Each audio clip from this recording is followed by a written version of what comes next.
we had our supporters club had a intramural like soccer league that they made these for, and that's our little crest right there. So they're like, it's like a custom Citizen jersey.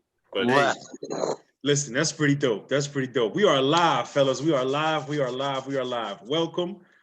Show number 3 on the scene today. We did basketball, we did football, and now we're doing football, soccer, baby, the world's most simplest, most beautiful game. I got the crew with me, Big Shot, Ronnie, Zach Westrick, and of course, Professor Joe in the building. And you see Zach and Joe rocking this soccer gear. They're ready to roll, and I'm ready to hear what they have to say. We are 2 weeks now into the soccer season, into this young soccer season. A lot has happened in these first 2 weeks, a lot to unfold, a lot to get covered on. Let's just get started, and we're going to jump right to you, Paris Saint-Germain, Zach Westrick.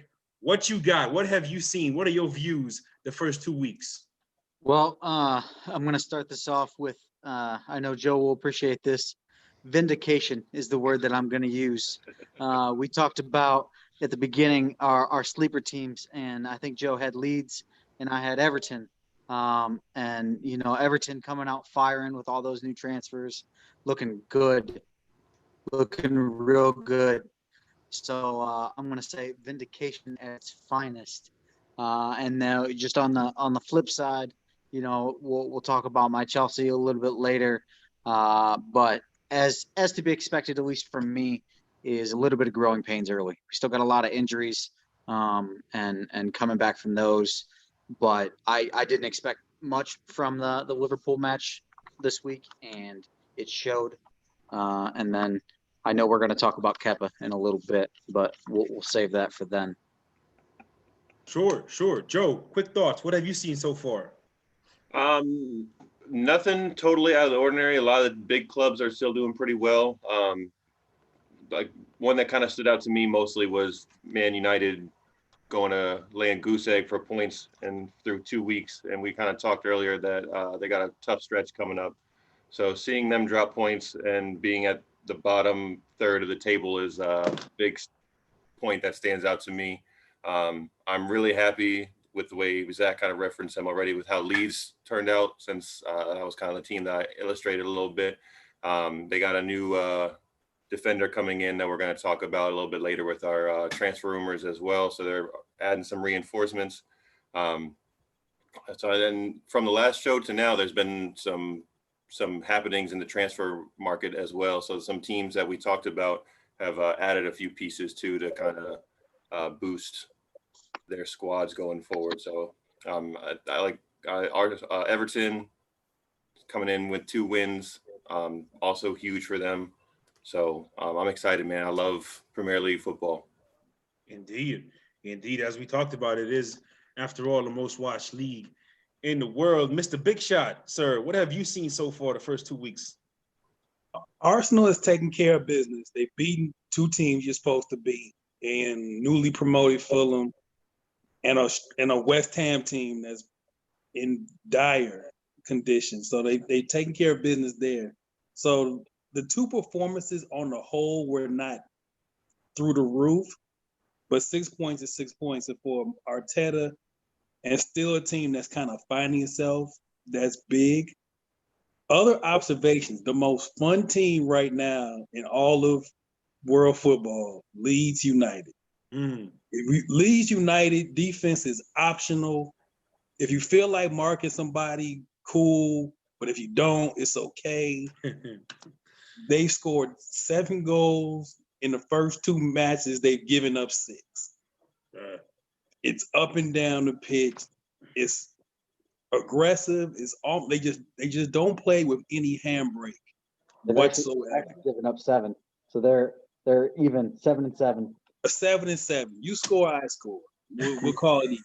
And the crazy thing is that wasn't their calling card back down in the championship. They were a defensive team that held people to 1-0 goals and parking the bus a little bit, and they're coming out flying right now. So it's crazy how things flip when you get to a new league. And then the other observation, and we're going to talk about what the other squads is Tottenham. And this is what we talked about in the preview. with Jose Mourinho, it's going to be all over the place. The first match, they looked awful. No ideas, no creativity, slow. They come out last week, and it's up and down the pitch. It's 5 goals. It's the greatest show on turf. So Mourinho Spurs will be a continuing story because it just never ends. We'll talk about the Bale signing, but those are my observations for the first 2 weeks. I think my biggest observation has been Everton. I think they have been one of the most surprising teams. I like Digne and what he does over there and how he can go in and out, up and down, back and forth. Island, he's been playing good the first 2 games. Doucouré, dynamic player. I've been in the lab, Zach. I told you I'm going to get in the lab. I've been in the lab a little bit. Doucouré, he's a dynamic player. I like what he does. And I think James Rodriguez, man, he is like a very strong point guard out there. I like the spacing he provides, the chances he helps create. And if it's not working, if it's not gelling, he can just go get you one. And so I think Everton has a cohesion right there, communication and everything right there that's going to be good for them and it's going to bode well for them against anybody they play. They have 3 goals from set pieces the first 2 games of the season. And we'll see how that goes moving forward. You mentioned a little bit, Zach, the most expensive goalkeeper in the world, not really playing like it. Talk to us. What's going on with Kepa? Man, so Kepa, it's a new season, it's a new day, and it's the same Kepa. The man who ranked dead last in goals allowed in the Premier League last year on shots that should have been stopped continues to make mistakes. The man's confidence is gone, just absolutely gone. And I was thinking about this, and I don't know if it's necessarily all Kepa. Chelsea's defense hasn't been great, and they've signed reinforcements to fix that. But the thing for me, I think maybe he's just not built for the Premier League. I don't think he's a bad goalkeeper. I just think he needs to go back to Spain. I think that style of play, that game is better for him. And it's the writing's on the wall. He's pretty much done. Lampard today announced that Mendy from Rennes is finishing his medical with Chelsea. Yes. So his signing should be in the next day or so, the announcement. He also stated that Kepa will not play against Barnsley in the Carabao Cup on Wednesday. I think it's Wednesday or Thursday. So, he's already out for the Carabao Cup. And then, depending on how quickly Mendy gets spun up, we could see him this weekend, playing against West Brom. Nothing boosts your confidence quickly than a bottom tier team when you're new. And we've seen players come in and do well on short training times. Look at Thiago. Came in for 45 minutes against Chelsea and broke a Premier League record, for passing. Completed 75 passes in 45 minutes. Insane. Now he's directly resulting in the reason Chelsea got a penalty at the end of that game, but Jorginho ended up missing it, so it didn't matter anyway. But like you said, Kepa's days are numbered, and Chelsea are on to newer things. I mean, you look at if I could help relate it to an American position, it's like a cornerback. When you lose that confidence, your technique, your fundamentals, your focus, your pay, all that goes out the window. Big Shot, what are you thinking about Kepa? What have you seen from him? And I think that's the thing with Kepa. It's one thing if you were making the same mistake. You could say, okay, this is the one thing you keep doing wrong. We could fix it. For him, it's a different mistake every time. Yeah. It's not like we can correct this one thing. So I think what Zach is saying is spot on. I think you get a new signing. Maybe you could find a Spanish side that you could maybe loan him back to just to see if you could maybe rebuild his confidence and maybe try to sell him on later. But I just think it just hasn't worked out. And like Zach said, sometimes players come to a new league, a new nation, and it just doesn't work for whatever reason. One of the signings that we're going to talk about later was a player who came to the Premier League, and it just didn't work. And Morata. Morata's a good player. It didn't work in the Premier. It happens. And I think that's the place where Kepa's at now. And I mean, we know the Premier League, no disrespect to La Liga, no disrespect to, as Ronnie called it, the Bayern Munich Invitational, but EPL is truly the toughest football league there is. Joe, anything you want to add to this conversation about Kepa? Yeah, to me, it goes back, his confidence and his just attitude, I think, have just been not right and not meshing well with that squad, because it goes back to last year when he told his coach, I'm not coming out. That's 2 years ago. 2 years ago. Okay, that was 2 years ago. See, when he wasn't coming out for the penalties and pretty much embarrassed Sarri on the sideline and made a whole big spectacle of himself. And I just haven't seen the right body language out of him. I haven't seen the meshing with his squad that you'd like to see. What I guess people don't it's different when you transfer to a new team in football and soccer, because you're going to a whole new country, a whole new culture, a whole new style of just life that you're trying to adjust to. It's not like I'm just going to a new city in America. I'm going to a whole new country with a new climate. And all of that is so difficult to adjust to. And you just never know if the guy's got the mental, I guess, strength to get it together. But that's just a huge adjustment. So it just seems like maybe this isn't the right fit for him. Sure. Joe, we're going to stay right there with you. What transfer rumors have you heard? What transfers should we look out for? What do you expect is coming? What you got on that end? Some of the things that I just saw that came across in the past hour or so, Nelson Semedo is going to Wolves from Barca, 39 mil. Serginho Dest, the American player, is going to Barca for 20 million. Luis Suarez is going to Atletico.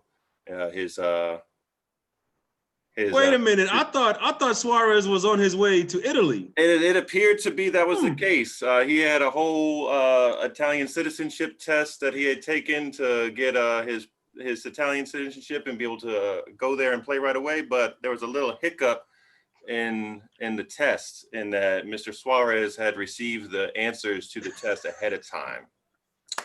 If you know anything about Luis Suarez, this is the most Luis Suarez story that you could possibly get.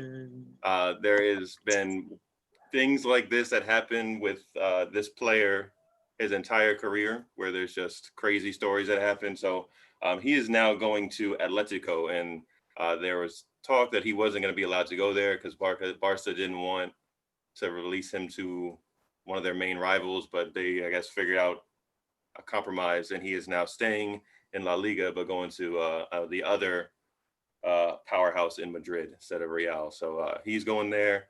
And then for Leeds, another squad that I've been hyping up a little bit, they're signing a center back, Diego Llorente, for 23 million to help strengthen their defense that Ronnie mentioned earlier. So those are the kind of like the 4 that I saw that came across recently. There are some rumblings that Tottenham midfielder Dele Alli is being courted by PSG. It's mostly been hearsay and talk from people within the broadcasting booths that cover cover Tottenham, but that is something that is gaining a little bit more steam, that he might be on his way out because he's not gelling well with Mr. Mourinho.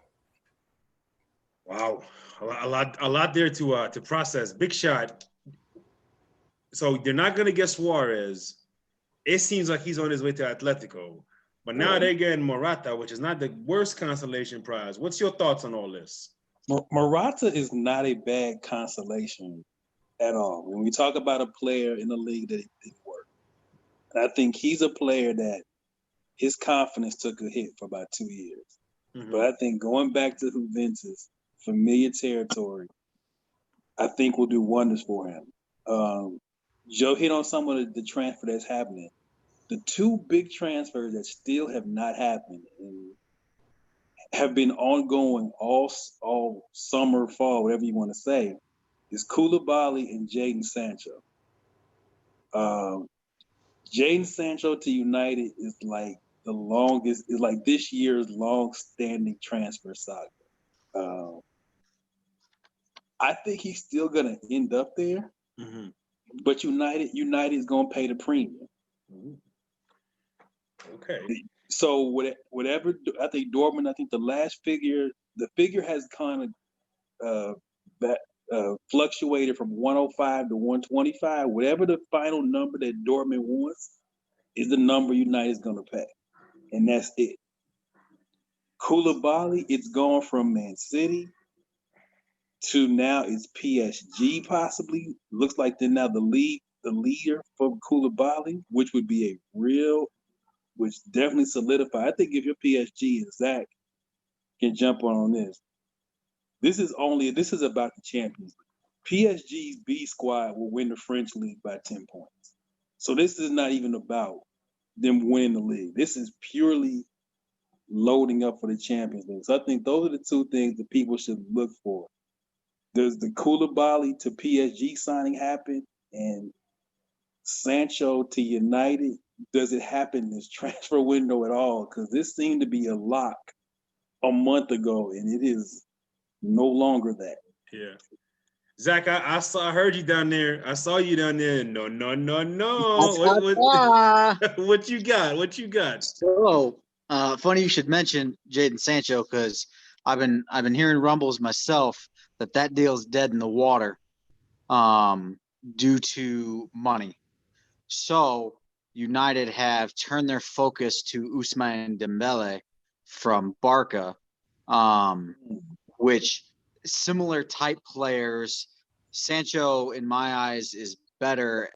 And I mean, Sancho gives you the homegrown talent, which, for England, that's big, because in the Champions League, if he's an England player and he's playing in the English league, he doesn't count as an international player on a Champions League roster, which, that becomes huge. Yes. So homegrown talents are really big. So I've heard, that's my most recent rumblings is that the Sancho deal is dead. Dembele is who they're targeting now. I heard, speaking of United, I also heard that Jesse Lingard is on the fringes and could be sold. Dele Alli's days at Tottenham seem numbered. I don't think there's really room for him anymore. Interesting. Which is crazy to think. Yes. Because they moved Christian Eriksen for the simple fact that they had Dele Alli. And here we are a season later, and now Dele Alli is surplus. Just to touch on what Joe said with the Serginho Dest rumors to Barca after Semedo goes to Wolves, I've also heard conflicting reports that Ajax doesn't want to sell Dest to Barca. They like Bayern's bid better. But Dest doesn't want to go to Bayern. He wants to go to Barca. So Barca's also looking at a very young Max Aarons from Norwich, who is a similar type player. He's also 20. He's a right back. Really, really good. The fee seems to be right around the same, about 20 million. And then quickly to touch on the Koulibaly rumors to PSG, that seems to be the best fit. I think that might be the most logical, much to Joe's dismay. I think PSG may be the most likely destination. It for whatever reason, Ariella, I think that's his name, the owner of Napoli, has a really hard time selling his players to the Premier League. We saw it when Chelsea bought Jorginho. I know Allen has most recently moved, from Napoli, but maybe it's just a Chelsea thing. I think that Koulibaly ends up at PSG, but I it's one of those things. It's still very much undecided. Good stuff, fellas. Well, go ahead, Big Shot. The death thing is so interesting because I swear his rise has been like crazy because he was like 2 or 3 years ago, he was like, yeah, it's Dest, the next big thing. And now he's already in line for a move to Barcelona within like less than 2 years. Like that speaks well for US for the future of the US men's team if you got guys getting major moves like that early. But it just seems like this is awfully quick. Well, and that's the interesting thing. Ajax fans are not happy. Because sure they promoted Dest based on this, meteoric rise. And it makes me wonder if they're upset that he snubbed the Netherlands national team for the U.S. men's national team. And now he wants out of the Netherlands as a whole and wants to go to Barca. It's very, very interesting. That is certainly an interesting thought that you just provided there, sir. We'll have to keep an eye on that for sure. So that pretty much covers we'll give you something light. We're just gonna give you something light because we come in every week with it. Let's just move on to the rest of the European map. We're gonna go back to you, Big Shot. I know we've been mostly focused on the EPL, but La Liga has started, Serie A has started, and like we said, Bundesliga, the Bayern Munich invitation has also gotten on the way. Just give me your quick thoughts around the map, what you've seen. Just quick thoughts around the map is it's called the Bayern Munich Invitational for a reason. Yes.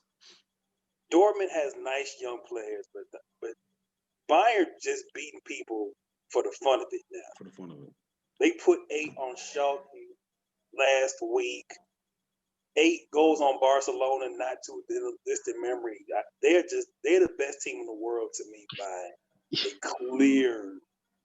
clear margin. So I think the interesting thing in Bundesliga is the next young talent, Chelsea with Kai Havertz. The Bundesliga just continues to turn out really good young players. Mm-hmm. Those are things to keep an eye on. Barcelona, I really want to see, do we get a fully engaged Messi after everything that happened? I know Mo's familiar with the Tom Brady revenge tour. Do we get the lean out Messi revenge tour, or do we get the lean out Messi who's like, you know what? I'm out of here next May, so I'm just gonna put this on cruise control for the rest of this season. So I think that'll be interesting too. And then Italy, not necessarily the Juventus Invitational, but they keep finding a way to win that league. They've won it 8 times in a row.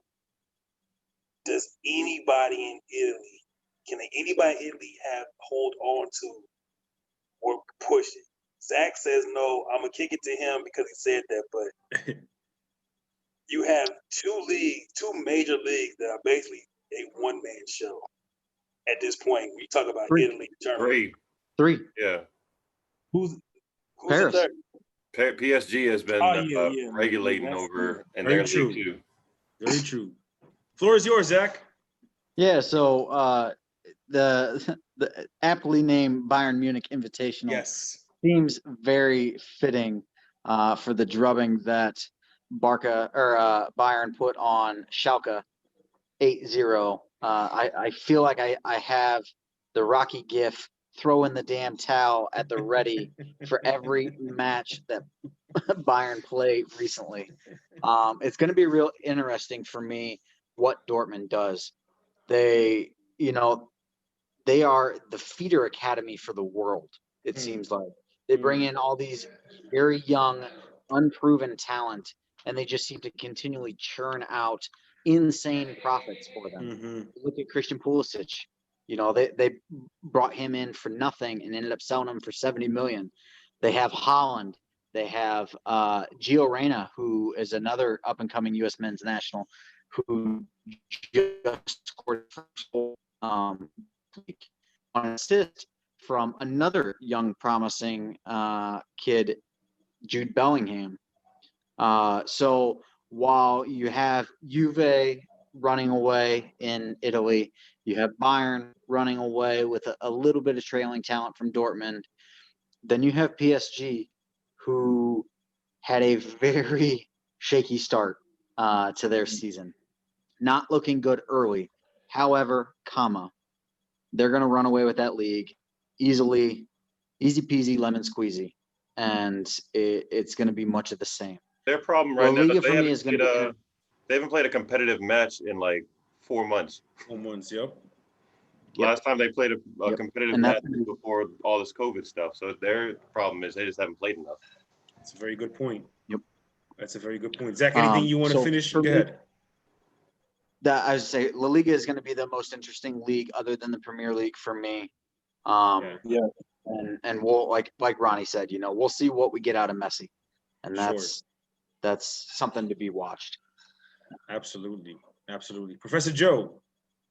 Just going off of what some of the guys said, it was crazy about Italy is they have 2 other teams that are household names that should be right there with Juventus. You got AC Milan, and you have international. Can't talk right now. International. Zach, help me out here. Inter Milan. Thank you, It is Inter Inter Milan. Milan. Thank you. I'm trying to give their full name, and I knew it was a short one. Those are household names that everybody knows about that have had big success in world football, and they just can't seem to push the big dogs. And it seems like there's a constant flow of different teams in Italy that are finishing second and third and getting those spots in the Champions League. So Napoli seems to be the most consistent one, but Atalanta did a really nice job this past year in the Champions League, and they've got some nice young talent there. So we shall see who gets those extra Champions League spots, because it seems like everybody else in those 3 leagues are just playing for second, third, and getting those Champions League spots that comes with all that extra cash. Yeah. I mean, no doubt. I think with the teams that you guys mentioned, Juventus and Bayern in specific, it's all about the Champions League for those 2 teams. And then also for PSG. I mean, we don't know how much longer they're going to keep Mbappe and Neymar together. We don't know. We just don't know. They might have 1 or 2 more cracks at it. They may extend them in a couple years and get them 5 more cracks at it. And PSG is funny because the colors are the same. PSG are the Clippers right now. You have you've given up a ton of money to assemble this talent. And how many more cracks do you get before some things have to change? Because they're gonna, like, as Zach pointed out, they're gonna walk the French league. Like, we'll probably do this show in 2 months and they'll be up 15 points. Yeah. It'll be done. Mm-hmm. Right. I think, but this is all about the Champions League for them. So we're gonna see, because I was never convinced when the whole Neymar to PSG thing happened a couple years ago. I was never convinced he was gonna finish there, and I think if they don't get it done sooner than later, Mbappe out, Neymar out, because you just can't keep running this back. So No, that's just something to keep an eye on. Neymar's not getting younger. He's not getting younger and he's not getting tougher. No. That's for sure. Well, he was. Let's not ever confuse the fact that Neymar was never tough. Right. That man. We got plenty of time, Zach, this season. Yeah, Talk about Neymar. Get whatever you need off your chest about him. Even though you repping his squad tonight, we're gonna give you plenty of opportunities for sure. Zach, I have issues with Neymar too. Of course. This is Thiago Silva. Yeah. There you His go. transfer from PSG to Chelsea. There you go. Hey, listen, if I had to like pick them, I would say Mbappe is Kawhi, Neymar is PG, and Silva is one of the Morris twins. If I had to just put it anyway. That is not bad, to be honest. Not at all. It's not bad. It's your fault, Big Shot. You started it. It's not bad, man. It's not bad at all. Oh man. All right, fellas. We don't anything you want to add, any closing thoughts before we log out of here? Just keep an eye on the transfers. Keep an eye on us. Make sure you have those notifications on. Make sure you subscribed. Because this game is it's always something different. Yes. And the stories and the drama are never ending. So keep an eye on these. Keep an eye on this next 2 weeks with this transfer window, because you might see some real kind of crazy things happen. Because so one thing about football is it never lets you down in terms of storylines. It never fails. Yeah, it's October 5th. That's a deadline day. So there'll be a lot happening and a lot of movement parts on that day. So we'll be ready to go. For sure. For sure. Zach, anything you want to add before we go? Yeah, I got one closing thought. Well, okay, I got two. One, Neymar soft. Two, interestingly enough, the British Prime Minister today updated the state, basically like a State of the Union, and basically said that fans are nowhere near going to be returning to games because they're seeing a surge in cases again. And with that, I did a little bit of number crunching. Last season, Premier League clubs lost a combined £700 million because of COVID-19, and are on pace.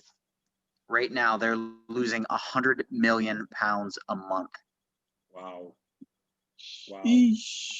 I mean, listen, it has been a global pandemic indeed. We are sending positive thoughts to anybody around the world who's dealing with some hard times. We know with the scene, with all the groups we have and all the people that we have and the platform, how public it is, there's always somebody, whether it's somebody from this crew, somebody from the baseball crew, the football crew, or the basketball crew, there is always somebody you could reach out to. If you're watching this, you're having a tough time with anything, we're not hard to find, man. You can reach out to any one of us and we'll do what we can. That's how we always do it. My last final thoughts is, we have never seen an NBA, MLB, or NFL trade not go through because somebody failed a citizenship test. That's all you need to know about soccer, baby. Certain things can only happen in this sport. Only happen in this sport. In his defense, he didn't fail it. He cheated. He cheated. Listen, might want to go over there to Foxborough and find out how to cheat and get away with it. I'm saying. It's all love. It's all love to my former team. It's all love. But like Big Shot says, make sure you subscribe, because Facebook, this is the second time today, Facebook has not allowed me to post our link. I don't know why. So make sure you subscribe and have our notifications on. We got Share it baseball with your coming. family. Yes. We're going to figure something out. And also, the Falcons blew another 20-point lead. Zach, it's been a good day so far. Let's not talk about the Falcons, as my man Vic Jr. would call them. Baseball coming at you tomorrow with a playoff push. 94 in views will be coming at you all weekend, and we may even drop another soccer show if Suarez fails another citizenship test. That's Zach Westrick. That's Professor Joe. You know Big Shot. I'm Mo. We will see y'all next time. Stoppage Time FC.